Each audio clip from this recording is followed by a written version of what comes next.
పెద్దపూడి మండలం గొల్లల మామిడాడ గ్రామంలో కూటమి నాయకుల ఆధ్వర్యంలో నూతనంగా ఏర్పాటు చేసిన ప్రాథమిక వ్యవసాయ సహకార పరపతి సంఘం ఈ సంఘానికి శ్రీ మాణిక్యాంబ భీమేశ్వర ప్రాథమిక వ్యవసాయ సహకార పరపతి సంఘం పేరు నామకరణం చేశారు। ఈ నూతన సంఘానికి గొల్లల మామిడాడ తెలుగుదేశం పార్టీ నాయకులు ద్వారంపూడి గోపీకృష్ణారెడ్డి చైర్మన్ గా ఏకగ్రీవంగా ఎంపికయ్యారు। ఈ కార్యక్రమంలో ముఖ్య అతిథులుగా అనపర్తి శాసనసభ్యులు నల్లమిల్లి రామకృష్ణారెడ్డి, ఉమ్మడి తూర్పుగోదావరి జిల్లా DCC bank chairman Tummala Ramaswamy పాల్గొని వారి చేతుల మీదుగా నూతన సొసైటీ భవనాన్ని ప్రారంభించారు। అనంతరం ఏర్పాటు చేసిన అభినందన సభలో DCC bank chairman Tummala Ramaswamy మాట్లాడుతూ ఈ అనపర్తి నియోజకవర్గంలో ఉన్న అన్ని వ్యవసాయ ప్రాథమిక సహకార సంఘాలు చైర్మన్లను ఏకగ్రీవంగా ఎన్నుకోవడం చాలా అభినందనీయమని, అందుకు కృషి చేసిన స్థానిక శాసనసభ్యులు నల్లమిల్లి రామకృష్ణారెడ్డిని అభినందించారు। అనంతరం సభలో పాల్గొన్న రైతులను ఉద్దేశించి ఈ సంఘం నుండి రైతులకు అన్ని విధాల సహకారంగా ఉంటామని ఆయన మాట్లాడారు। మన శాసనసభ్యులు నల్లమిల్లి రామకృష్ణారెడ్డి గారిని సభావేదిక ఇద్దరూ కలిసి ప్రజలను మభ్యపెట్టారు 5 సంవత్సరాల పాటు। మరలా మనల్ని అడిగారు, పార్లమెంటు సభ్యురాలు పురంధరేశ్వరి గారు నేను హామీ ఇచ్చాం, ఎన్నికలు అయిన వెంటనే ఇవాళ గొల్లల మామిడాడ చరిత్రలో ఇదొక సువర్ణ అధ్యాయం। ఇప్పుడే బాబా గారు చెప్పినట్టుగా గత ఎంతో కాలం నుంచి ఈ గొల్లల మామిడాడికి ప్రత్యేకమైన సహకార పరపతి సంఘం కావాలని ఇక్కడ రైతాంగం అంతా కోరడం జరుగుతూ ఉంది। అటువంటి కళ ఇవాళ నారా చంద్రబాబు నాయుడు గారి నాయకత్వంలోని కూటమి ప్రభుత్వం గొల్లల మామిడాడ ప్రజల కళను సాకారం చేసి ఇవాళ నూతన సంవత్సర కానుక, సంక్రాంతి కానుక ఈ గొల్లల మామిడాడ ప్రజలకు అందించిందనేది ఈ సందర్భంగా తెలియజేసుకుంటూ ఈ కార్యక్రమంలో ముఖ్య అతిథిగా పాల్గొన్న తుమ్మల బాబు గారికి, వేదిక పైన ఉన్న కూటమి పెద్దలకి, నూతనంగా ఏర్పడిన సొసైటీ చైర్మన్గా బాధ్యతలు స్వీకరిస్తున్న గోపి గారికి, ఈ కార్యక్రమంలో సన్మానం అందుకోబోతున్న నియోజకవర్గంలోని మిగిలిన 18 మంది సొసైటీ చైర్మన్స్కి, ఈ కార్యక్రమానికి విచ్చేసిన కూటమి పెద్దలందరికీ, మీడియా మిత్రులందరికీ పేరు పేరున హృదయపూర్వకంగా నమస్కారాలు। ముఖ్యంగా అందరికీ నూతన సంవత్సరం మరియు సంక్రాంతి శుభాకాంక్షలు। నియమింపబడినటువంటి గోపిరెడ్డి గారు వారి కృషి కూడా చాలా ఈ సహకార సంఘం నూతనంగా ఏర్పాటు చేయడానికి రోజు ఎమ్మెల్యే గారిని ఫాలో అప్ చేయటం, ఎమ్మెల్యే గారు ఏ పని పురమాయిస్తే ఆ పని చేసి ఈ సహకార సంఘాన్ని ఇక్కడ నిలబెట్టడం జరిగింది।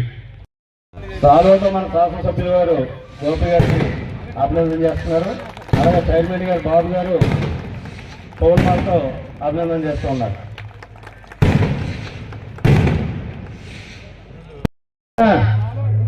సాలో పౌర్ణమాల తీసుకున్నారు।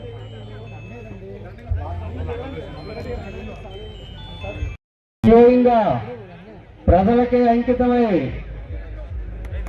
రోజుకి 24 గంటల సమయం ఉంటే 20 గంటలు పనిచేస్తున్నటువంటి మన నాయకుడు రామకృష్ణారెడ్డి గారు ఏ పని, అందరూ కూర్చోండి బాబు, మొత్తం ఆ కూర్చోండి, మనందరికీ సారోతో మన శాసనసభ్యులు గారు గోపి గారికి అభినందన చేస్తున్నారు। అలాగే చైర్మన్ గారు బాబు గారు పౌర్ణమాలతో అభినందన చేస్తూ ఉన్నారు। ఆనాడు మూలారెడ్డి గారు, ఈనాడు రామకృష్ణారెడ్డి గారు గొల్లల మామిడాడ అభివృద్ధికి అంకిత భావంతో పనిచేసినటువంటి నాయకులు। ఇలాంటి గజమాలు ఎన్నేసినా సరే మన గ్రామం అంతా కూడా రుణపడి ఉంటుంది। ఎందుకంటే మన గొల్లల మామిడాడ గ్రామానికి అలాంటి అభివృద్ధి చేసినటువంటి నాయకుడు మన రామకృష్ణారెడ్డి గారికి గొల్లల మామిడాడ పెద్దలంతా సాల్వా గజమాలతో, పెద్దలకు కొంచెం అవకాశం ఉంది బాబు, బయట నాయకులు కొంచెం వెనక్కుంటే బాగుంటుంది। రామకృష్ణారెడ్డి నాయకత్వం, రామకృష్ణారెడ్డి నాయకత్వం, రామకృష్ణారెడ్డి నాయకత్వం, రామకృష్ణారెడ్డి నాయకత్వం, కూటమి ఐక్యత, కూటమి ఐక్యత, కూటమి ఐక్యత, కూటమి ఐక్యత, గొల్లల మామిడాడ పెద్దలందరూ కూడా రామకృష్ణారెడ్డి గారికి అభినందన సత్కారం చేస్తూ ఉన్నారు।